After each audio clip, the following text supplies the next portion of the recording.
They laughed at Rosa for keeping a box of her grandmother's old seeds, dusty jars of forgotten varieties that everyone said were useless. They told her to throw them out and plant the modern crops like everyone else. But when a blight swept through the valley and destroyed every modern field in its path, those forgotten seeds would turn out to be the most valuable thing for 100 miles. This is the story of a young woman who trusted what her grandmother left behind, and how a box of old seeds saved an entire valley from ruin. If you've ever been told that the old way was worthless, that the past had nothing left to teach us, this story is for you. Tap subscribe before we begin, for everyone who knows that some treasures are quiet and easy to overlook. Now let me take you to a small farm in a wide green valley, and the inheritance no one else understood. Rosa Vega was 26 years old, and she farmed the same land her family had worked for 4 generations. It wasn't a big farm, and it wasn't a fancy one, but it was hers, and she loved it with everything she had. Her grandmother, Abuela Elena, had raised her on that farm, teaching her to read the soil with her hands and the weather with her eyes. And more than anything, her grandmother had taught her about seeds. Elena kept a wooden box in the cellar, and inside it were dozens of small glass jars, each one filled with seeds: beans, corn, squash, tomatoes, peppers, varieties her own mother and grandmother had grown, passed down for over 100 years. Each jar had a faded handwritten label, and behind each one was a story. "These seeds are our family, Rosa," her grandmother would say, holding a jar up to the light. "They have survived droughts and floods and hard times that would have killed anything weaker. They remember things the new seeds have forgotten. Never let them go." When Elena passed away 2 winters before, she left Rosa the farm and that wooden box of seeds. To Rosa, it was the most precious thing she owned, but the world had moved on. These days, every other farm in the valley planted modern hybrid seeds, engineered for size, for speed, for a perfect uniform harvest. They grew fast, they grew big, and they all grew exactly the same. The old heirloom varieties, with their odd shapes and uneven sizes, had been left behind, considered relics of a slower, poorer time. Rosa's neighbors didn't understand why she bothered with the old seeds at all. "Rosa, why are you wasting good land on those old things?" asked Dale, who farmed the biggest spread in the valley. "They yield half what the modern seed does. You can't compete growing your grandmother's antiques. Get with the times." The others said the same. They told her the heirloom varieties were inefficient, unprofitable, a sentimental waste. They told her to buy the modern seed like everyone else and stop clinging to the past. And the truth was, it was hard.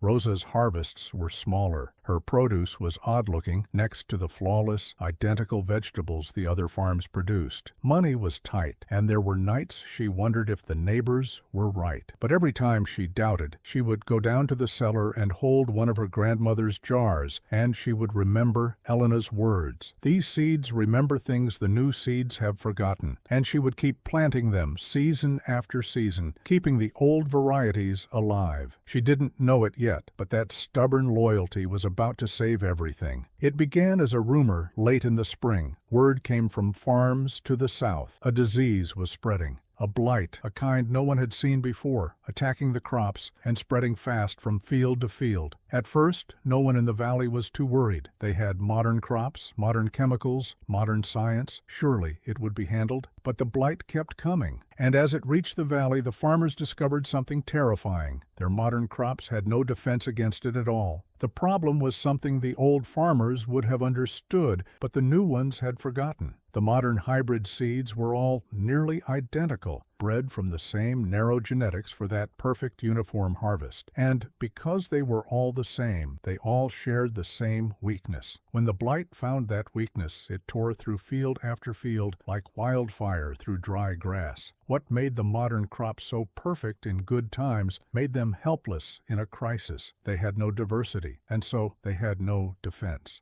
Field by field, farm by farm, the valley's crops began to die. Dale's enormous fields, the pride of the valley, withered and blackened. The other farms followed. Months of work and entire fortunes were collapsing, and there was nothing the chemicals or the science could do to stop it. The valley was facing ruin, and then, in the middle of all that dying, something strange was noticed. On Rosa's small farm, her grandmother's old heirloom crops were still standing, still green, still alive. At first, no one could believe it. While every modern field around her turned black and died, Rosa's odd, old-fashioned varieties were barely touched. Here and there a plant showed signs of the blight, but most of them simply shrugged it off and kept growing. Rosa herself didn't fully understand it at first, but her grandmother's words came back to her. They have survived droughts and floods and hard times that would have killed anything weaker. That was it. That was the secret. Over 100 years, those heirloom varieties had survived every disease and disaster nature had thrown at them, and the ones that survived had passed down their resistance, season after season, generation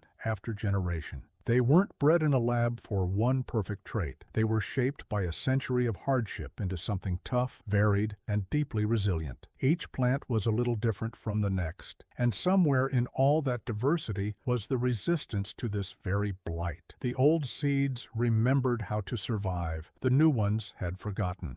Word spread quickly through the desperate valley. The farmers who had mocked Rosa's antiques now came to her farm, and they stood at her fence, staring in disbelief at the green, living crops that had survived what destroyed everything they owned. Dale was among them. He took off his cap and looked at the thriving heirloom plants, then at Rosa, and the arrogance had drained right out of him. "I told you those old seeds were a waste," he said quietly, "and now they're the only living crops in the whole valley." He shook his head slowly. "Your grandmother knew something we all forgot. The valley was in crisis. The farmers had lost their harvests, and worse, they had lost their seed. With their crops dead, they had nothing to plant for next season. Without seed, the farms were finished, and the whole community along with them. Everything now depended on the one thing they had all dismissed, the heirloom seeds in Rosa's grandmother's wooden box and the surviving plants in her fields. And here is where Rosa made the choice that defined her. She could have kept those seeds for herself. They were rare now and valuable beyond measure. She could have named any price or simply protected her own farm and let the others face the ruin they'd brought on themselves with their mockery. But that was not what her grandmother would have done, and it was not who Rosa was. Instead, Rosa opened her grandmother's box and shared it with the entire valley. She gathered the farmers and taught them, just as her grandmother had taught her. She showed them how to grow the heirloom varieties, how to save the seeds from each harvest, how to keep the old resilience alive. She gave away seeds from her own precious stock, asking nothing in return but that they promise to keep the varieties going and share them onward. That next season, the valley planted Rosa's grandmother's seeds, and the fields that had been black and dead the year before came back to life, green and strong and resistant. The harvest was not as uniform or as flawless as the modern crops had been, but it was alive and it was abundant, and it had saved them all. The blight, which had destroyed everything in its path, simply could not get a foothold against the diverse, resilient old varieties. The valley was saved by the very seeds it had laughed at. And something deeper changed in the valley that year. The farmers stopped chasing nothing but size and uniformity and speed. They learned the hard way the lesson Elena had always known, that diversity is strength, that resilience matters more than perfection, and that the wisdom of those who came before is not a thing to be thrown away. Rosa became the keeper of the valley's seeds, the quiet center of a community that had nearly lost everything. Farmers came to her to learn the old ways, and she taught them freely, the way her grandmother had taught her. The heirloom varieties, once nearly forgotten, spread across the whole valley and beyond, safe now for generations to come. Rosa kept her grandmother's wooden box in the cellar for the rest of her life, and she added new jars to it over the years, each with its own handwritten label, each with its own story. And whenever a young person doubted the value of the old ways, she would hold a jar up to the light, just as Elena once had, and tell them the truth her grandmother had taught her. These seeds are our family. They remember things the new seeds have forgotten. Never let them go. Her grandmother had been right all along. The old seeds, the old wisdom, the old way that everyone had dismissed as worthless, it had been the most valuable thing in the valley all along. They had just forgotten how to see it. Rosa never set out to prove anyone wrong. She simply refused to let go of what her grandmother had left her, on the faith that it mattered. And because of that, a box of forgotten seeds saved an entire valley, and 100 years of quiet wisdom lived on to feed the generations still to come.